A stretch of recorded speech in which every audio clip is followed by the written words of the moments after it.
cops put their lives on the line every day, even during routine traffic stops, because you never know what's going on with the person that is being pulled over. Joining me, retired detective Steve Rogers. You were a cop. Would you agree this driver probably panicked when he saw the flashing red light, because cops say his trunk was full of guns and drugs? He didn't know why the cops were pulling him over.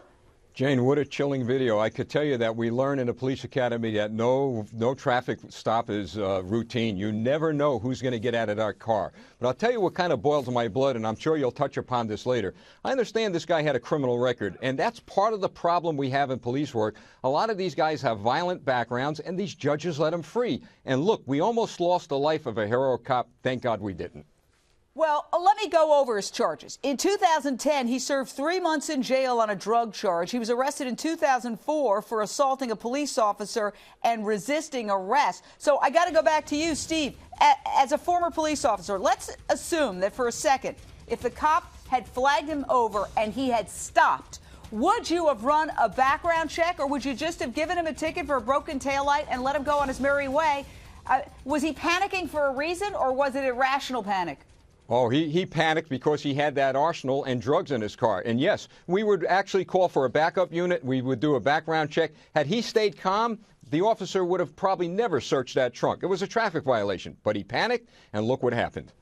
Police say the suspect fired 12 shots in 16 seconds, hitting Officer Matt Fox and his police dog. Both are expected to survive, thank God.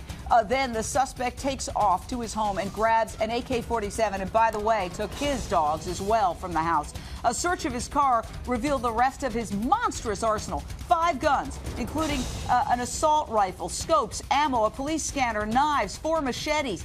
He also had spice, a.k.a. synthetic marijuana, along with about a pound of marijuana inside the cooler that was packaged for sale. Howard Samuels, talk to us about the problem with spice, the synthetic marijuana that is all over the streets of America. Jane, spice is such a horrible, addictive, violent drug. It is sold in head shops. It's sold online. It's a huge epidemic among our teenagers. And this drug is becoming more and more available because it's legal. But it is dangerous. It creates violent behavior, hallucinations, delusions, panic attacks. But I must say that this is a violent individual in this case. Now, the spice would have taken that violence to another level. So I totally understand, with this gentleman being on spice, how he would react like that.